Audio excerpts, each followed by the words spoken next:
Welcome to the OC, bitches. Today is season 4, episode 5, The Sleeping Beauty. Hey, Rachel. How are you? Oh, hi. Today's guest is Brandon Quinn, who OC fans know as Spencer Bullit. Brandon, he's been pretty busy since the OC, appearing on several shows, including Entourage, Rebel, and The Fosters. He's currently on a Netflix series called Sweet Magnolias.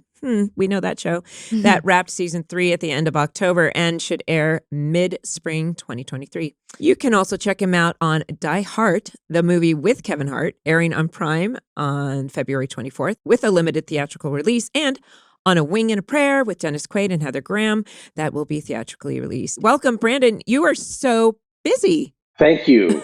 So good to see you both. Appreciate you having me on.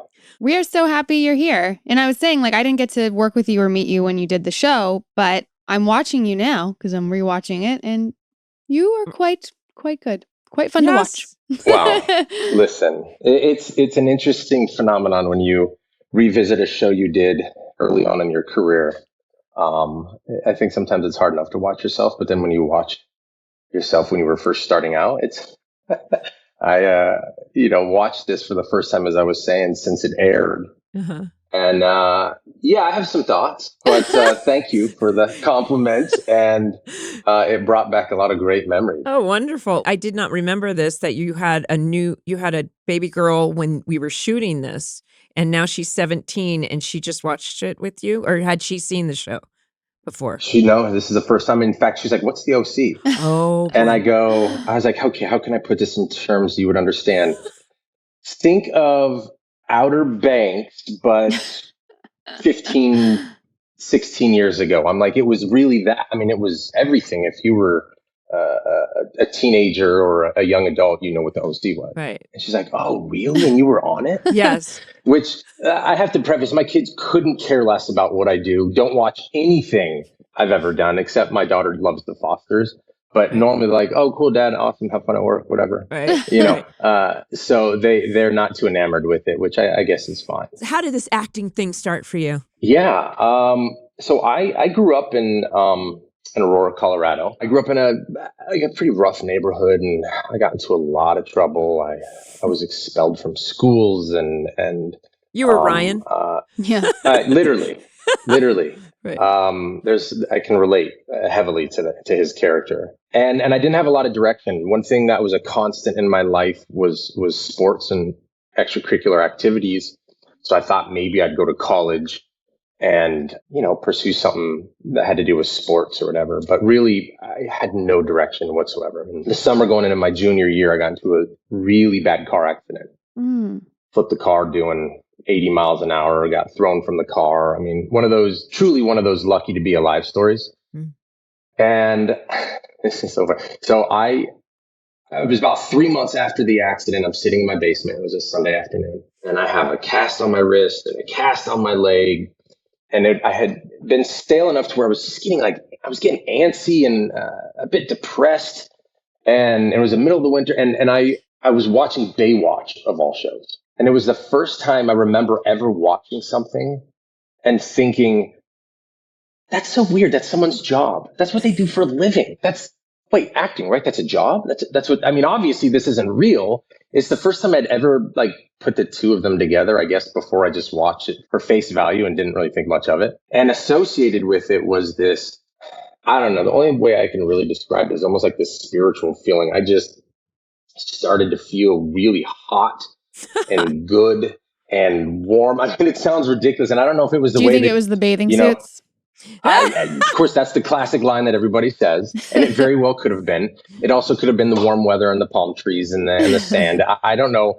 Maybe it was the way they depicted California. It was the antithesis to where I lived and grew up. But either way, I remember that feeling so distinctly, and also just feeling like it is something I pondered. I was like, acting, that's weird. But it was not like this sort of, "Ooh, I want to do that." It was so polar opposite to who I was and the environment sort of that I was in. Wow. Anyways, a few months later, I remember hobbling down the hallways with my crutches, and I stopped, and there was a poster on the wall for an audition for the play 12 Angry Men. I don't know if you guys are familiar with it. Really, really great play. The script is phenomenal. Yeah. And not even knowing what an audition really was, I decided at that moment that I was going to audition for this play. And I don't remember the preparation leading up to it. I don't remember memorizing anything or preparing anything. I just remember my name being called and all the thespians are in the theater. And I remember hobbling down, not having a single friend in that group. And I remember hearing all the whispers of, my fellow classmates being like, what the hell is Brandon doing in here? I mean, it was like so out of place for me to be in there and auditioning and ultimately getting the lead role of the play. And it's a funny thing. I remember our first rehearsal and our theater teacher saying, all right, first things first, here's your scripts. These are your roles. Go home, highlight your roles, start memorizing. In a week, we're going to start blocking it out. And I was like, cool, that's good. I mean, easy peasy. And I remember going home and I'll never forget, I had a green highlighter and I went through the page. I was juror number 8. I'm like, oh, cool, start this thing off. That's awesome. And then and another page and I'm highlighting some more. And then another page and and before I know it, I've highlighted the whole script. And then it's like, I mean, it's like I have to memorize this entire script. Mm-hmm. And I was like, there is no way I'm doing this. And I walked upstairs and I told my mom that I wasn't going to do it. And she was like, yeah, no, you're not. You already committed. You better get downstairs and get to work. I did. And I memorized that whole thing. And I remember our opening night on the closing bow. I just remember bowing and thinking to myself, I don't know how, but I want to do this for the rest of my life. Like something happened to me on that stage. And that's sort of where it began. That's sort of where it began. Fantastic story and a very ambitious play for high school. Oh my gosh. Yeah, very ambitious. And I would like to think it turned out fantastically, but I doubt it did. Did you actually, and it's hard to find 12 angry men in high school. Is it? So we actually, we changed it to 12 angry people because we had both men and women. Oh, that's good. Boys and girls, I guess you could say. That would do. Well, it. I think there's more male actors, I bet, in high school and or at least in my theater group, there was probably more females. I guess there might be more male. Yeah, I don't remember. I honestly, it's so weird how the things our brain decides to remember. There's very little of that time, but I know I did theater through the rest of high school and then did a showcase in Denver and made it out to LA because of that. Wow. Do you remember getting the job on the OC? Or was that an audition? I actually do. It's one of those rare jobs. Well, here's what I remember about it. I don't remember the actual call, but I actually remember my last audition. But I remember walking into a room. I believe he had like a white beard, long white hair. Does that sound familiar? Oh. One of the producers. Was it Ian? It would have been Ian Toynton. Okay. Was it white? Yeah, white. Everything white. Yes. Him. So I specifically remember him in the audition. Yes. And I walk in and I'm new to acting at this point. I mean, I had gotten lucky and I was in LA for maybe a year and I'd booked the lead of this show and lived in Montreal for 4 years and we shot several episodes, but it was a goofy comedy and it was so different from, the OC. So I was figuring things out and I walk into the room, I do my audition and it's Ian and obviously Patrick and a bunch of other people. And Ian's just kind of like, he's looking at me and I'm just standing there super uncomfortable. And he's like, do you know how to play tennis? And I was like, oh, yeah. I definitely played in high school and I play in my free time. And, the things actors do to get a job, right? And he's like, yeah, you sure? And I'm like, yeah. My dad, he used to play in college. And so we always play together and all this stuff. And he's like, all right, okay, thank you. And I remember getting the call and thinking, oh shit, man, I got to learn how to play tennis. Big life. and so I remember going to the Toluca Lake Country Club because a friend of mine had a membership there and getting a racket and just him and I just playing for hours before I started filming. That's awesome. So it was sort of a crash course. And now, of course, when I watched it, I was like,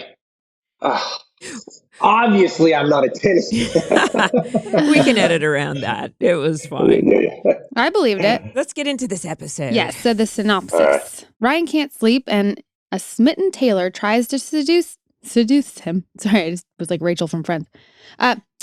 Tries to seduce him by becoming his sleep therapist. Meanwhile, Seth vows not to call Summer, and Kaitlin struggles when Julie has a fling with her tennis instructor. Written by John Stevens, directed by Ian Toynton. Original air date November 30th, 2006. So Ian directed this, so that's why he was there, and he's picturing you. That's right. He's picturing directing you. Yeah. Right. It's all making sense. It all makes sense. So let's start with the Ryan Taylor Seth storyline. This is the big story. This is like, Brandon, we're all excited about, in the last season, Marissa passed away, and now Ryan and Taylor has her sights on Ryan. She's going for We're him. not excited that Marissa passed away, for the record. No, Right. did I? Just to clarify, by the way. Just to clarify. But we're excited about the Taylor Ryan storyline. Yeah. Well, we doing this podcast, we've become such fans because we're paying attention to every detail, and we just love Autumn Reeser and all the new characters, and you're part of that. And it's been season 4. I don't think Rachel's ever seen season 4 at all. No. So she's watching it for the first time. Oh, really? Yeah. I'm watching Yeah, everything definitely. for the first time, for the most part, which Right. is, I love that. yeah. kind of crazy. Poor Ryan is battling insomnia and watching Bollywood. Seth comes down and he kind of declares that he's decided a week off from calling Summer, even though I guess Summer doesn't really know that. And but he's going to stay up in solidarity with Ryan. And of course, Seth ends up falling asleep. and but Kirsten wakes him up. But you know what? Insomnia sucks. Have you guys ever had insomnia? I mean, I couldn't fall asleep last night. And it's like, I sleep great every night. I don't know what it is. It's like, my brain tells me, oh, you've got to get up. You've got to drive. And of course, there's traffic. It's easy. I mean. I couldn't last night either. Really? I could not. You were fall so asleep. excited about the podcast today? Yeah. I was so excited. It's the worst. I actually don't have a lot of problems sleeping, but man, when you do and you discover a little bit of insomnia, it's absolute torture. It always happens on a Sunday night when you have to be on set at 5:30 in the morning. Yep. Oh, yeah. Always. Yeah. Always. Or your alarm isn't going to shut off. Right. Ryan's not sleeping for like days, though. Like, how does someone actually Right. do that? Whew. It's one of those days. There have been so many times in my life that life is actually hard and depressing and full of anxiety too. And when that happens, it affects every part of my life and my relationships too. That's when I realized it could help to talk to a therapist. But how do you get started? Well, Talkspace makes it easy to find a therapist. It's convenient to meet online, at home, or wherever you're most comfortable. At Talkspace.com, you can sign up online and get a personalized match with a provider that's right for you, typically within 48 hours. Talkspace lets you send messages to your therapist so you don't have to wait for the next session. I love the convenience, first of all, of being able to meet with a therapist online and find the right one for you. Therapy has done wonders for me these past few years, and doing it from the comfort of my home, I don't have to think about childcare. I don't have to think about making it somewhere and making it back to my kids' school even. So the convenience of it is awesome. Therapy can help you shift your perspective, find tools to cope in difficult times, and be a guiding light. Talkspace can help with any specific challenges you might be facing. It's the #1 online therapy platform with licensed therapists in over 40 specialties, including anxiety, depression, relationship issues, and much more. As a listener of this podcast, you'll get $100 off your first month with Talkspace when you go to Talkspace.com/OC. To match with a licensed therapist today, go to Talkspace.com/OC to get $100 off your first month and show your support for the show. That's Talkspace.com/OC. When it comes to health and nutrition, we've all got goals, but Factor is here to help you achieve each and every one of them. Fuel up fast with ready-to-eat nutritious meals delivered straight to your door, leaving you time and energy to tackle everything on your to-do list. Achieve and maintain your 2023 goals with Factor. Get America's #1 ready-to-eat meal kit and start saving time eating well and living your best year yet. So, look, I do love to cook, but not every night. So we just started our first week with Factor, and we love it because right now we're doing the low carb thing after Christmas, and their keto meals are perfect for us, and delicious and so easy. There's no prep, and also Adam loves those smoothies. They're so yummy. Too busy to cook with Factor? Skip the trip to the grocery store and skip the chopping, prepping, and cleaning up too. Factor's fresh, never frozen meals are ready in just 2 minutes, so all you have to do is heat and enjoy. I'm such a fan. No, my favorite thing. Not having to clean is my absolute number one go-to. Also, Briar and I both loved the smoothies. They were super yummy, and I love having them ready to go. With 34 chef-prepared, dietitian-approved weekly options, there's always something new to try. Plus, you can round out your meal and replenish your snack supply with an assortment of 36 plus sweets, smoothies, juices, and more satisfying add-ons. Head to factormeals.com/OC50 and use code OC50 to get 50% off your first box. That's code OC50 at factormeals.com/OC50 to get 50% off your first box. In the meantime, he's Kirsten tells Seth, don't sleep on the couch, when she wakes him up. And then they're there having coffee. And Taylor shows up because they're talking about a new name for New Match, which Rachel, Brandon's character is going to become very involved in New Match. Ooh, exciting. Yeah. It's kind of it's one of the better storylines. Or at least I like it. It's good. It was fun. But they're trying to figure out a name, not Love Schmuv or Love is Nice, but she quotes Shakespeare. And then she insists on taking this coffee to Ryan. And she is so transparent, so obvious where she drops. She literally, I want to say she looks pretty, but she kind of looks like a bridesmaid or a prom dress. The hair, she's got the hair. It's a little much for 8 a.m, or right? Well, I think that's the whole point is like she's so done. You know what I mean? Right. Yeah. And she shows up and tries to give him this coffee saying, thank you for getting me out of this jam because she's married to a French husband and all that. And it's very sweet, and she's like, no, seriously, you're so funny. And he's like, you can give me this, hand me my shirt. And we're just noticing, Brandon, that Ben or Ryan with Marissa has been this very melancholy and very tragic love story. And now this new matching is very different. But it's light, and we see Ryan/Ben smiling a lot, and we're kind of all here for it. We're kind of standing it, right? Yep. You're loving it. We're loving it. This is nice. It is nice and light. But as she and walks shirtless. in and his shirt is off, Shirtless. she goes, "Easy, girl." I know. Ben looks good. Wait, does your character? You're the one that says "easy girl," right? Well, Taylor I say it later. Julie says it later. You say it. But okay. I think she says it, and the writers like to, repeat these things. But she's so endearing, and she's so, sometimes you feel so embarrassed for these characters. Have you ever noticed that, when characters do these things, like she does a number of things, Taylor, in this episode where you feel embarrassed for her, and it's like, where you're just like, oh God, I can't believe she's doing that. But it's one of the things that just keeps us so like, glued to the television because the writers are having so much fun writing for her. So then at the comic book store, Taylor's now trying to recruit Seth to help her attract Ryan. Like she's got a plan. She's like, and you find out if he wants to date. And you could see Seth, he's just like, he gets beaten down by her. And he finally agrees. And he does this head thing where he goes, ugh. He does this like, fine, I'll call him. Calls Ryan. Ryan says, I don't know. No. And that's when Seth tells Taylor that he's having trouble sleeping now, right? Oh, yeah. Yeah. Right? Mm-hmm. And because he literally, but she explains to Seth that, when he kissed her, it was like Dorothy and Oz. Everything became Technicolor. Right. And he just gets so worn down by her, but she's not hearing him. She's like, I still need to know if he wants to, he just gets worn down. But wait, so I'm so sorry for my ignorance. Was Taylor married? So she's married right now.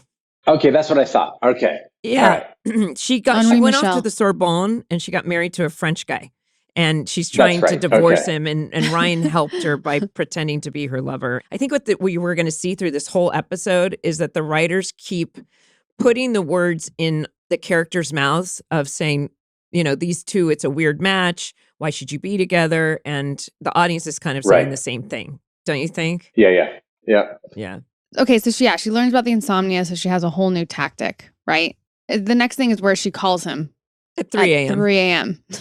and she's telling him that she's going to help him overcome his insomnia. She wants to repay him for when he helped her with her weird French husband. Right. Ryan reluctantly agrees to meet her at the diner the next morning after no sleep. Right. And when they're at this diner after she says 4 hours is not productive, which by the way is not very healthy, but we all know sleep is good.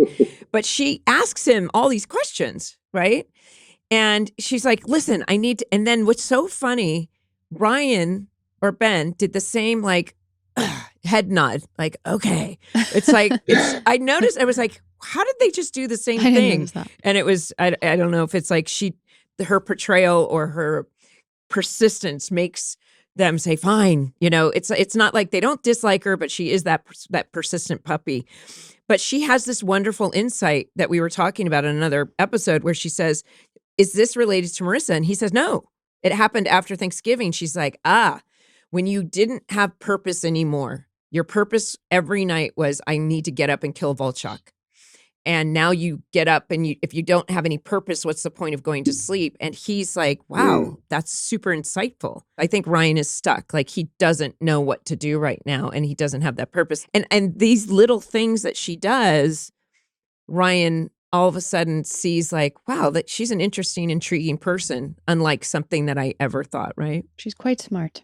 She's smart. And of course she shows up. She shows up to get keys from Ryan, which... because she's going to set something up.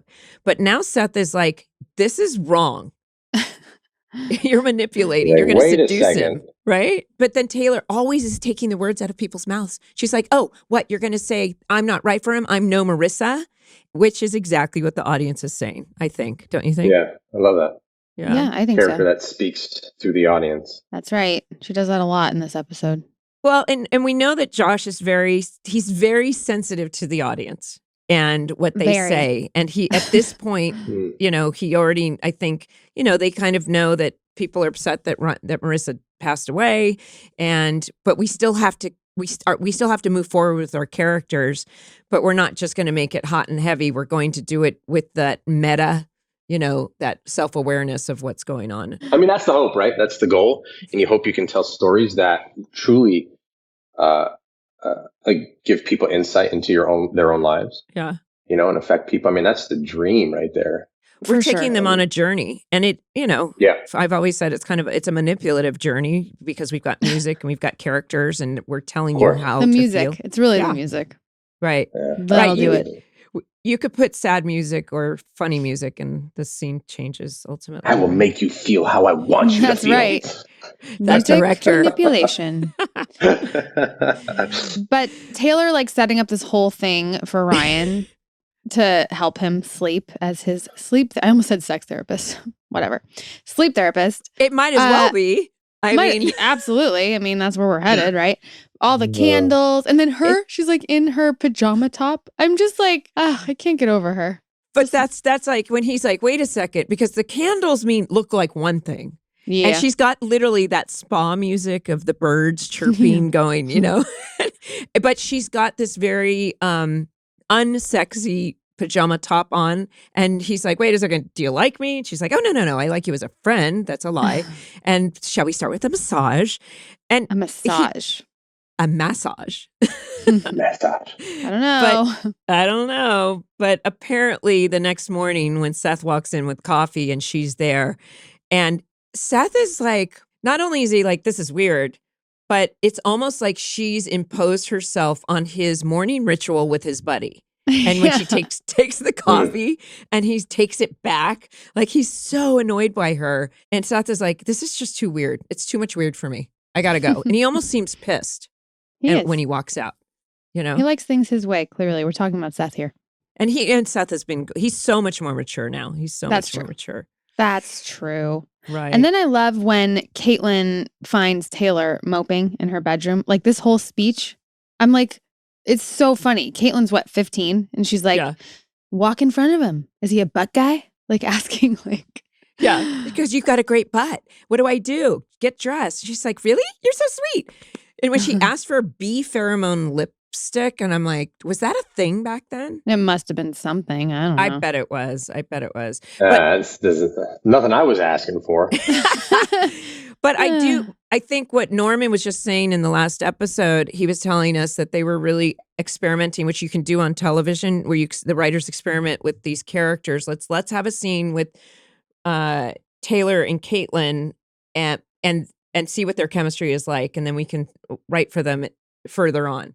And you can see that in these episodes. We try to dissect what happens in long form television, that you can develop these characters, and they really are very cute together, because Kaitlin, the 15-year-old's giving advice to everybody. She's way beyond her years. She's definitely way beyond her years, as we see coming up. When we open on this Sleeping Julie, I was just saying, like, she's single and she's doing these wacky things. To me, it's like, what is Julie up to, Well, the fact that you're doing it in the house where your daughter is witnessing some of it is like, as a mom, obviously we're all parents. Like, could you imagine like a single mom just like, oh my, this is right? No, like I letting know. dudes just traipse through. Well, okay, so she's got some hot, what she called a hot beefcake Bavarian guy, her trainer, and this scene is she's so like, funny. "Are you my new daddy?" Oh, best line. But when Julie kicks him out of bed, I thought this was so. She goes schnell, which is German for fast, like quick, go. I didn't catch that. I was like, get out of there. That's so good. But when he walks out, any other kid would be like, what are you? And when she says, are you my new daddy? But she is so unfazed by it. Right. But then she says something that's really revealing when she says, if my mom wants to stay out at clubs and sleep till noon, that just means there's less time for me, which means basically she's saying, I want my mom. I want my attention. I want attention from my mom. But it's almost like she was like, she can go off and do whatever she wants, but she still would like to have attention from her mom. She's protecting herself in that moment, is what I felt. Lucy loves Sundays for dogs. She gets so excited around mealtime, and I love knowing that I'm feeding her something healthy. Sundays is air-dried dog food made from a short list of human-grade healthy ingredients. We feed Lucy the beef, and it comes in a nice, colorful box that's easy to store and easy to serve. No more mess at mealtime. Sundays was co-founded by Dr. Tori, a practicing veterinarian, and it contains 90% meat, 10% vegetables, and 0% synthetic nutrients. Besides USDA beef and all-natural chicken, you'll find digestive aids like pumpkin and ginger, plus disease-fighting antioxidants. Gertie loves Sundays. I have noticed an overall improvement in her skin, and I've noticed she hasn't been itching as much. Her allergies are like next level, but Sundays, after eating it, she's really itching less. Another added benefit is Sundays costs 40% less than other healthy dog food brands, because Sundays doesn't waste money shipping frozen packages. Instead, they spend on what matters, sourcing the best all-natural ingredients for your pup. We worked out a special deal for our dog-loving listeners. Get 35% off your first order of Sundays. Go to sundaysfordogs.com/TheOC or use code TheOC at checkout. That's sundaysfordogs.com/TheOC. Upgrade your pup to Sundays and feel good about the food you feed your dog. Then we're going to go to tennis now. Enter Spencer, aka Brandon. Yeah. This is so funny. Like, I love all of this stuff so much. Like, this was another favorite storyline. It's so ridiculous and funny. It's so ridiculous and funny. It was so fun to rewatch all of it, and you remember things. But it's funny going back to how Kaitlin handled that situation. I remember working with Willa and thinking how composed she was just as a human being at such a young age, and I wasn't like that.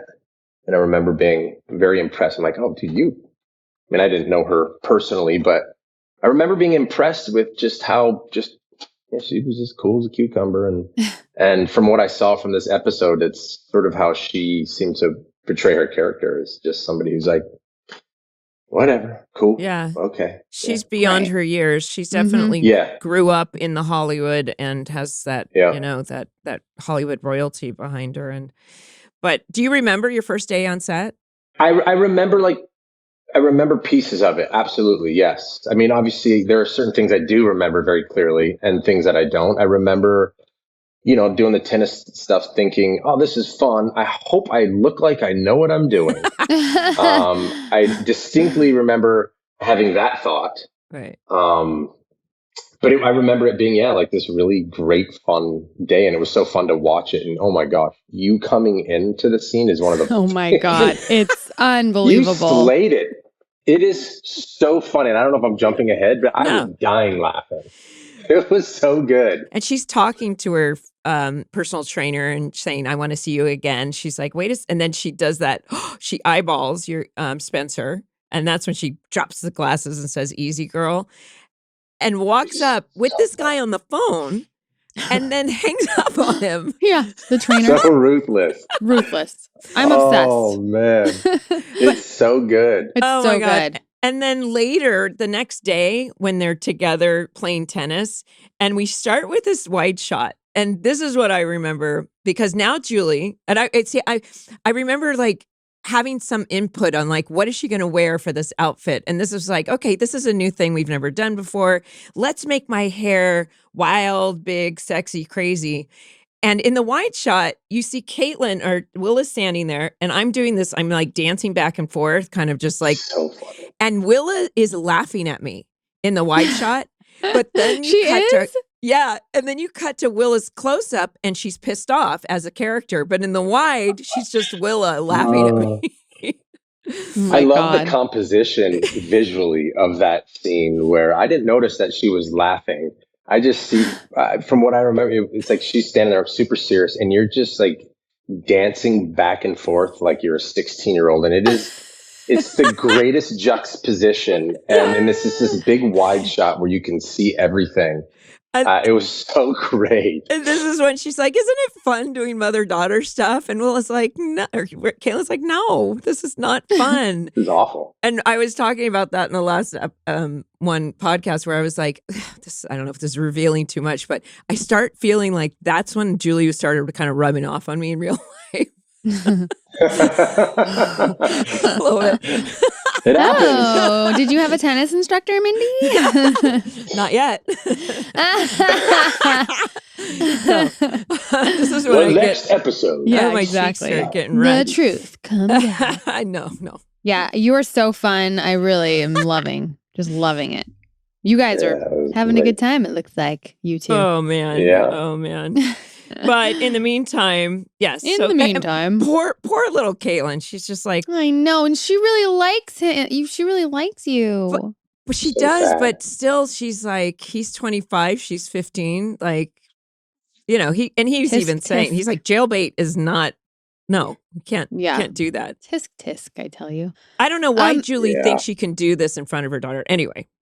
Because it's she's really Julie. fascinating, actually. Yeah, she's Julie Cooper. She doesn't think but about in the meantime, other people.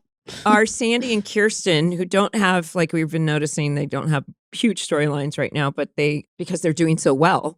But Sandy shows up in the new offices. I remember they built this new office for New Match, and we walked in, and I remember thinking, this is so cool. It was kind of modern and cool. Mm-hmm. And but then Kirsten is worried because the client list, she doesn't have enough money to buy this client list from a woman in Laguna. Right. So she doesn't think the business is going to do well. And that is when Sandy says, he mentions one of the next best guest stars on the show that I had so much fun with. He says that Gordon Bullit, the oil tycoon out of jail, is available and in the form of Gary Grubbs. And what unique casting. Finally. So great. They've been talking about Bullit for the past 3 seasons, and I'm like, who was Bullit? I could not remember. He's fantastic. I loved him. I loved working with him. Yes, he's so much fun, and we became friends off screen. And we're going to get to talk to him. So the dude has literally like close to 200 acting credits. Everything he's been working for decades and decades, and I just thought it was such fun writing for somebody And his energy, this is what we're talking about, like new energy, helping the main cast. Like, you know, when you've been doing a show, grinding it for a while, that new energy, and he's no nonsense. He doesn't take himself too seriously. And Yes. he is so offensive, but it's funny. Yeah. And he gets even more offensive as the episodes go on. Oh gosh. It gets And really he's so bad. unapologetic about it, right? Right. Oh, so man. good. I So love he him ends already. up, but Sandy ends up inviting him to this event to meet Julie and Kirsten, and like we'll see where that's going, right? And he's bigger than life, and I do appreciate characters that are written bigger than life and are bigger than life, because there are those in life that are that big. You know, sometimes we try to be subtle in our acting, but it's great to have characters that are, and that's what I think season 4 is all about: bigger than life. Yep. Bigger than life. Kaitlin and her friends, they're going swimming, and she wants to show up. And now I guess it's probably all the same day or something, because she's got the Luke twins, and she wants to show Spencer what she looks like in a bikini. And my goodness, could that skirt be any lower? I know, right? Her little I'm Bermuda. It was the early such a mom, 2000s, right? Of low rise, right? Oh yes. I We have all to had be. 'em. I think I forgot about this, Brandon. This was like a makeout session. It was. So I have a funny story about this. You know those like you know how we have these random memories Yeah. that can date back as long as you can think. That for some you're okay. So I had this random memory when I was 5 years old of walking into a grocery store with my mother, and the memory is about 3 steps long. And I remember taking a few steps into the grocery store and looking to the left and seeing this penny horse we used to ride. And that's it. That's the memory. There's nothing significant about it. I've walked into the grocery store with my mother 1 billion times as a kid, but it's so imprinted in my mind for whatever reason. I don't know why. I remember our kiss so well. It's one of those memories. I don't know why that was imprinted on me for no. I mean, listen, I've been married for 20 plus years. Like it's one of the. I think it was in part. It was like one of my first on-screen kisses. Oh yeah. And so that was a big deal for me. And I was like the new guy coming into this established show, and I don't know if this is too much, but I remember us kissing, and I remember thinking, wow, she has really soft lips. And that's all I remember. She has of beautiful the day. lips, let me tell you. And I just remember it being like going on and on. I'm like, oh wow, we're really like they're doing. And then when you go back and watch, you're like, oh gosh, yeah, that's right. Like they're watching and they're having a whole conversation. So this has to go on. But it's one of those weird memories that I very clearly remember. That's so funny. Well, it was one of your first kisses. Did you learn early on that there's no tongue in television? I think that was something just innately I just figured out. You didn't slip one in? I didn't learn it by slipping one in. Like, oh wait, we don't do that? Oh shoot. Gosh. Yeah. I remember when I saw the episode when it first came up. I mean, I remembered that it happened. I just didn't know where or how it happened. But I do remember thinking that, because I think it's I know what it's like to be a guest star on a show. You don't really know anybody. And I think it's important to make guests feel comfortable. And, you know, at that point it was like, okay, we're going to do this. Or, you know, but I do remember it being particularly long. But that being said, that was your introduction to the show. And we have a lot more Spencer coming up. But that's right. Summer now. So Rachel was shooting a film during this episode. She was doing this film Jumper, and they were accommodating her schedule. Not a lot of locations. But not a lot of locations. Probably done in a few days. Accommodate your shooting schedule? Yeah, it's like I was probably worked a day or two just to get it place all. In the living room. Right. Yeah, right. Exactly. But we meet pancakes. Yes. Well, finally. Pancakes. I was dying when Chris and I like roll into that lab in the janitor wear. Like, like, all right, Betty, we got to go. Okay, Lou. Like, I was like, what? I remember doing all of this, and it was so fun. And it's pretty funny watching all of this whole thing unfold. This episode, I just swear, all of this stuff that you guys are doing is like, so you guys, you make this plan, you steal the key, you come back later. I would say a very flawed plan of getting these bunnies out. How are they going to follow? With a flute. This is where it's getting a little wacky, right? Like literally Summer says, are you the Pied Piper? Like, and then I laughed out loud so hard when Brat takes out the flute. As like the door opens, the alarm's going off and he's like, it was dead. Yeah. No. Oh my goodness. It was so silly. And I felt like, wait a second, these little bunnies taking off. And sure enough. So cute. Yeah, we cut to Summer's roommate, Amber, the promiscuous one, shall we say. She's there the second time we've seen her. She's there to tell her that the dean's office wants to see her. And of course, Summer's instantly like, uh-oh, why? Yeah. And then she tells her about the bunnies and says that they were only being socially. Yep. They fucked up. They fucked up. They lived a pretty cushy life, although I feel like their cages could have been a little bigger. Just saying. Yeah. And they need a little soft bottom, not any Briar animal living on my daughter metal. really wanted a bunny 2 years ago. And I stupidly was like, absolutely not. We're getting a dog, which was like probably not the move. Although bunnies are very cute and they don't do much, but I feel like they're kind of a lot of work. Great. We've had every animal known to man. Oh, we had really? a bunny for like 6 years. What's your report on the bunny? Like you said, they don't really do much. My oldest daughter, she is the most responsible human being. I don't know where she came from. She's just one of those people who just innately has it. Yeah. And she wanted a rabbit, and we got a rabbit, and you've never seen something so perfectly cared for and loved. And in fact, and we brought it to LA, and now she got older.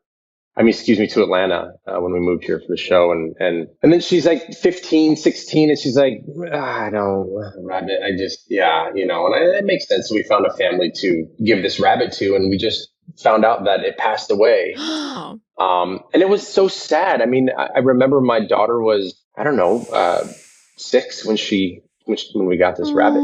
And to think that it just passed, I don't know, it actually made me really sad. But he was like this great rabbit, and he would like hang out with our dogs and our cat, and it was, they were fun. But yeah, they don't do much. There's not a lot of like feedback from a rabbit. It's like owning a snake. It's like, snakes are cool, but what was your rabbit's name? Do you name? like me? It was Thumper. Thumper, of course. Naturally. I just wanted to give a shout out to Thumper. That's yeah, totally.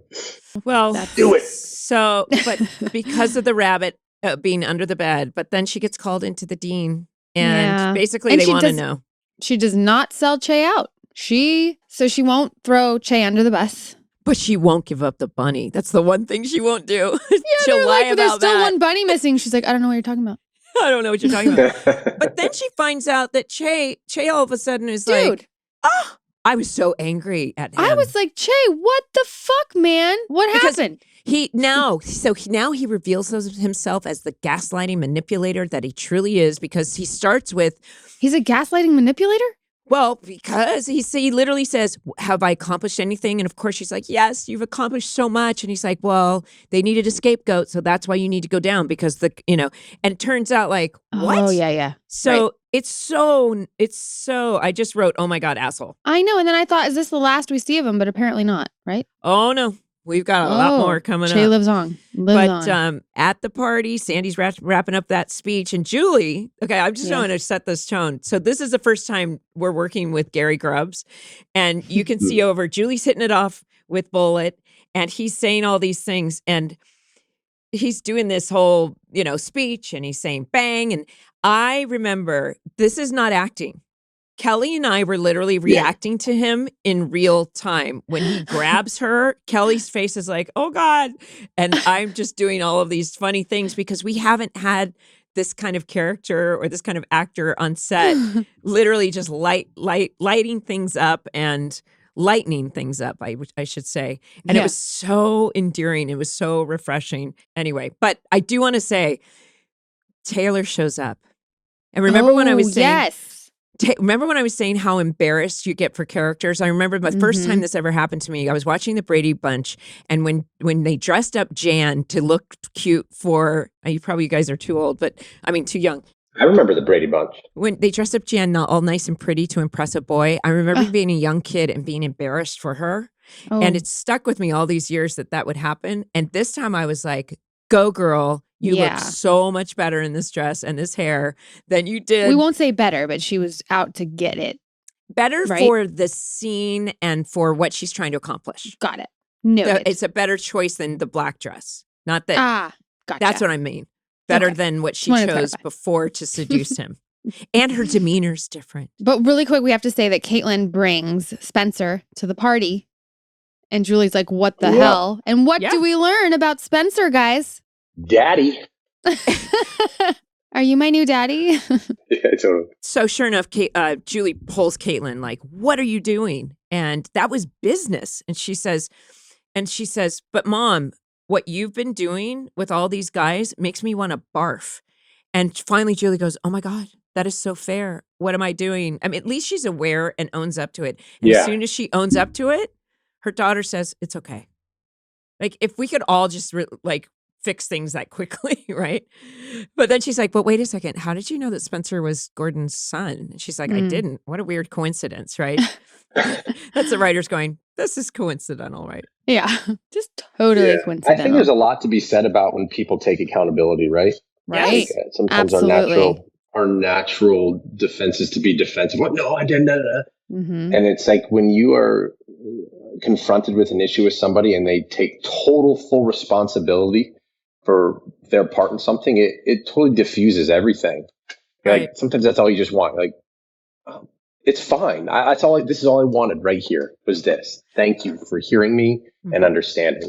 Let's move forward. I feel like that was that situation. That's a secret to happiness if you can do that, because you're so right. Because Absolutely. Julie could have easily said, wait a second, I'm a grown woman. I could do what I want. I wasn't hurting anyone. Yep. But she went, I hear you and I hear your experience on it. And you're right. No problem. Let's move on. But then, 100%. So what does Kaitlin do? She pulls him aside and and he calls her, oh, if it isn't the little pot stirrer. And she says, you'd be so lucky to be in business with my mom. She's so smart. She got her ex-fiance's house. She kept it. And if you want to have fun, then you should stick with my mom. And that does it.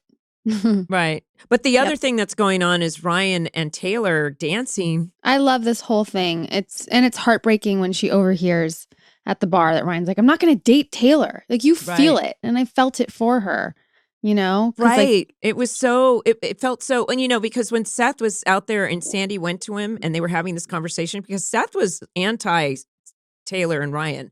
And Sandy, he was like, wait, you support this? And he said, yeah, Ryan needs that connection right now. So Seth all of a sudden was like, oh, cool. And now he wants to kind of forcibly say, hey, Ryan, she's really cool. She's great. Why don't you date her? And he's like, no, I'm not doing that. And she hears that. But then the next scene, again, even though it could be so sad with Ryan chasing after her and talking to her, there's something so unique about the way the writers wrote this, where she just says what he's thinking. And he's like, how do you keep doing that? I love it. And I love Ben in the scene and Autumn. And it's really sweet.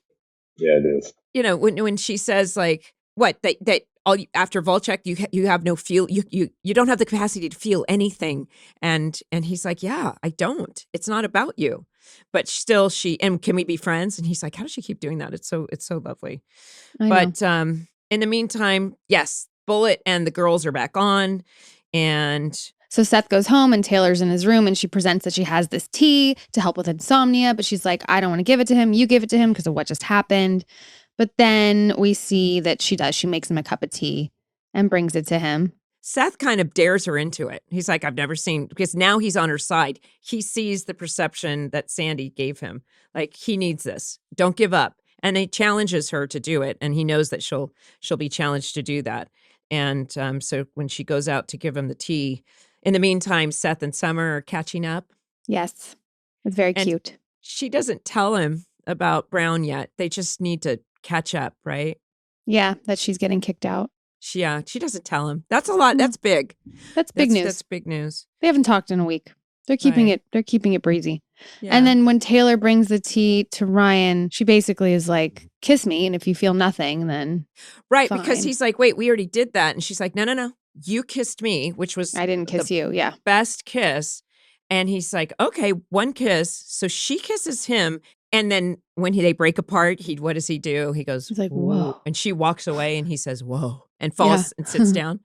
I had an issue with the editing here. I thought they could have shown it in a way that was more impactful. That's all The I'm saying. kiss. Yeah, I don't think it was super impactful, and I don't know that I would have said like whoa after that. I to be didn't honest. exactly. It didn't create a whoa, and that I think that was just like maybe Ian or that. I don't know. It just didn't have that impact that it did before. No, but you know what did is when we finally Seth goes to Ryan and we see him asleep and the tea is still full.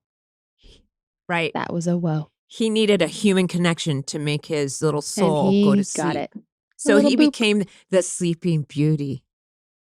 The Sleeping Beauty. Yeah. And that is the episode. That's I'm so the excited to episode. see your storyline, Brandon, because like we were saying, I've never seen it. I can't wait to see everything that goes down. Is there a reason you never watched the show? I'm curious. I didn't know. Well, Is that like a whole thing that? No, I mean, I didn't watch it, and my main thing is I have no memory. So even the things that we shot, like I don't remember any storylines or anything. So it's kind of like a combination. Right. So even if I did watch it, I wouldn't remember a thing. So maybe I saw some of it. I'm like you. I feel the same way. I was the things that I have a buddy who remembers everything, like literally everything. Memories from when us hanging out 20 years ago. He's like, "Did you remember that one?" I'm like, "No." Oh my goodness. Do you remember that one time when we were, and you were like, I was like, no. Gosh, that sounded like we had a lot of fun together. I don't remember any of it. Well, and it's a gift to have a strong memory. Yes. I think I remember it because I used to watch the show, and I'd break out the DVDs from time to time after a bottle of wine. But we have some voicemails for you. Oh, cool. Hi, Rachel, Melinda, and Brendan. My name is Tamidis. I'm a huge fan of the OC all the way from Brazil. And I have a question for Brendan. Your character had a lot of very funny and entertaining scenes. And I was just wondering if there's like a specific scene that whenever you think about it, you remember bursting into laughter.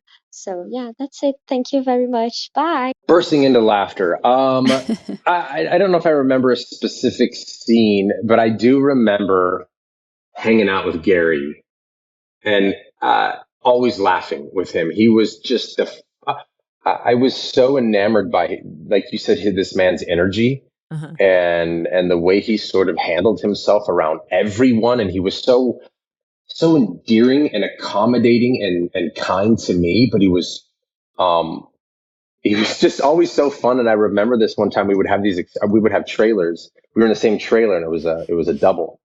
And we'd sometimes talk in between the walls just because it was funny. Right. And I heard him get a knock on the door, and that he was ready to that they were ready for him on set.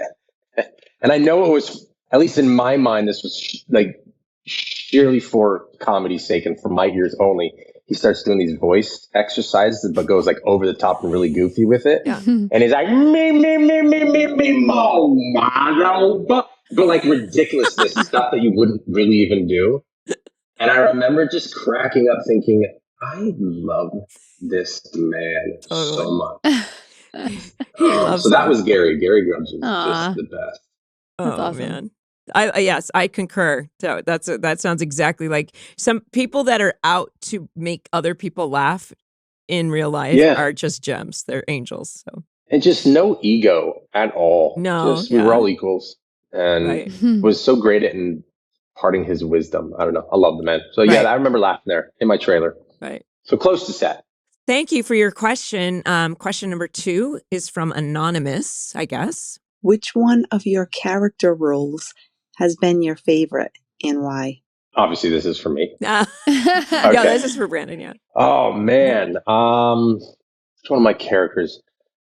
I played a character, Gabe, on The Fosters for many seasons. And that's probably up there for one of my favorite characters I ever played, because it was the first time I felt like I played a role that was so polar opposite to who I was. And so you're learning a completely different perspective and cadence and body language, to the point where I remember my first couple episodes, I remember my first episode, I was constantly going up to the director, just being like, am I there? Like, is so foreign to me. I feel like I'm doing nothing. And she's like, just have to trust it's there. Yes, we're there.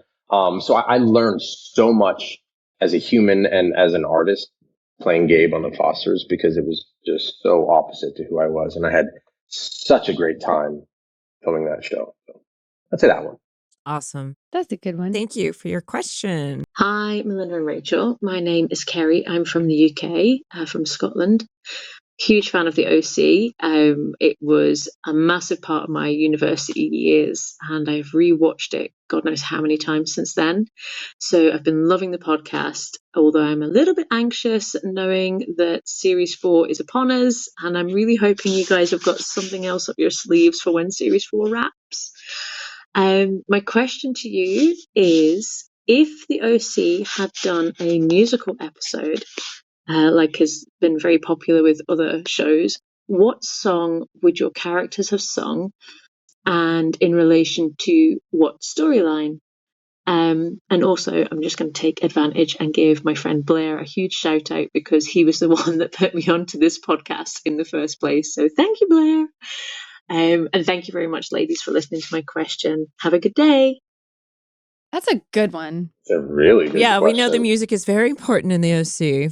Julie already did that. I mean, my favorite was "Every Snow Rose Has Its Thorn." That one. So I would just say that Julie kept singing that one. Gosh, I don't know. I feel like that's a question I'd need to think about for a little bit. What would you guys say? Does anything come to mind with For you? second you see Spencer and Kaitlin? Yeah. Julie is I either got two lovers. There you go. well, Julie's either Bob Seger or Bon Jovi, Poison. She's all about that the metal bands, glam bands, whatever you call them. I feel like you're like Goo Goo Dolls.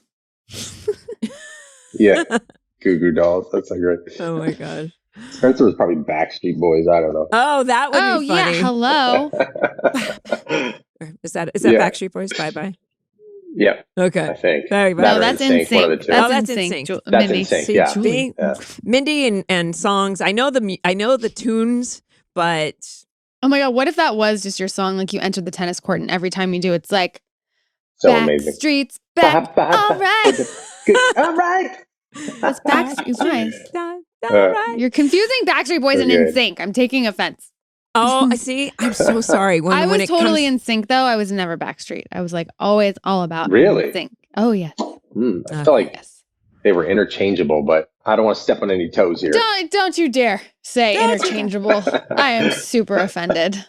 So, Brandon, Quinn, it has been so lovely So to nice. see you. And Yes. we're so genuinely happy for your success. Say hello to Deb Fisher for us. She was one of our first, creator of Ginny and Georgia and one of our first guests. Yeah. And and you work with Norman Buckley on that. It's so great it's so great to always work with some of the same people that you started with too, isn't it?